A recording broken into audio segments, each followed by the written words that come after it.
Once in a while, CBR.com puts out some real gems, and I got a real kick out of this one. Really did make me laugh because it shows a few things. The biggest thing that it shows is that comic book journalists, and I say journalist with air quotes, they don't really do anything. They don't really do any research. They don't really know anything about comic books. If they do know anything about comic books, they know more about the movies and the TV shows and the actual books. They don't do any research.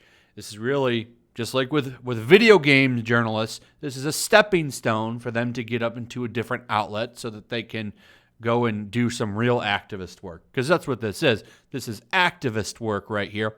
This is virtue signaling. This has nothing to do with anything. So it's this whole article. We'll go through some of it about why Doctor Octopus should be a woman, and they should bring the Into the Spider-Verse version, Olivia Liv Octavius, into comics canon. And I sat here and I was thinking, really? So Doctor Octopus should be a woman. We should make Doc Ock a woman. Well, the funny thing about that is that it's already been done in the 90s. I would like to introduce you to the new Doctor Octopus, as Spider-Man, Amazing Spider-Man 406 shows you right here. Hey, Spider, I've got a crush on you. What a story, Mark. So if I'm remembering correctly, it's been a long time since I've read through these books. This happened during the Clone Saga. Kane, who was another clone of Peter Parker, he's actually still around. Ben Reilly's around as well now. They actually brought him back to life. That's Ben Reilly in the comic cover as the Scarlet Spider right there. What happened is Kane actually killed Dr. Octopus. And I don't remember if she was an assistant or what. It's hard to remember all of the details to this, but this woman ends up becoming Dr. Octopus for a while, from what I remember. In fact, we can take a look at the Wikipedia. She first appeared in 1996. Lady Octopus, real name Carolyn Trainer, and also known as Doctor Octopus 2, is a super villainess in Marvel Comics. The character is depicted as a protege to her predecessor of the name and primarily an enemy to Spider-Man, Scarlet Spider, Ben Reilly. She was the daughter of Seward Trainer, who was the student of Dr. Octopus. After Doc Ock was killed by Kane during the Clone Saga, Carolyn replaced the teacher she adored. Now, I don't know if she's still around. I have no idea what happened to her. From what I remember, no one really cared about her. It was just kind of a way to move things on.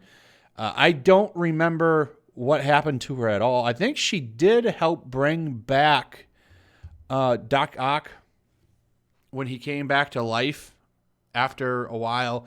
Of course, eventually they brought the real Doc Ock back. And then she just kind of faded away. I don't remember what happened to her, if anything significant happened to her, if she died. I actually think she still is around. They don't really talk about it too much here in this article, so I don't know. I'm guessing she's probably alive, and they're not really doing anything with her. That would be my guess. I don't know if they plan on doing anything with her ever again, but she does exist. She was a real character, and she faded out of existence. Now, what I find funny about this entire article here is they don't mention her one time. I think it's pretty obvious, in my opinion, that the writer of this article did zero research and has no idea Lady Octopus exists. Instead, she just says Olivia Liv Octavius should take over in the comics. And you would think, and the whole idea here is that, it's so a woman can take over the role because there's very few women in comic canon. What about this one? Why don't we just bring this character back? Nope. Got to bring this character back. A character that got 5 minutes in the entire movie. And I really like Into the Spider-Verse. In fact, I think it's probably the second best Spider-Man movie, in my opinion. Spider-Man 2 being the best. I would actually put Into the Spider-Verse right underneath it as the second best Spider-Man movie. I thought that movie was fantastic, but I don't think we need to go changing all the characters with some character that was in it for 5 minutes. But there's a whole article here simping for this character. She's so amazing! So amazing! Listen to why. Also, the choice to make Doc Ock a woman is significant, and it was a great move. Putting her into the comics lore would allow for a completely different view of the villain. A completely different view of the villain, you say? Huh.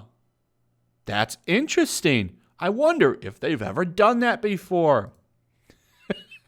Considering Marvel has passed male titles on to women before, did they ever do it with Doc Ock? Did they ever do it with Doc Ock? Could you maybe have just Googled that for a second? Could you just have Googled it? Jesus. This addition to the multiverse isn't radical, and it would bring to the table another female STEM character. Oh, that's right, because that's what we want for STEM, for women in STEM. We want them to become criminals.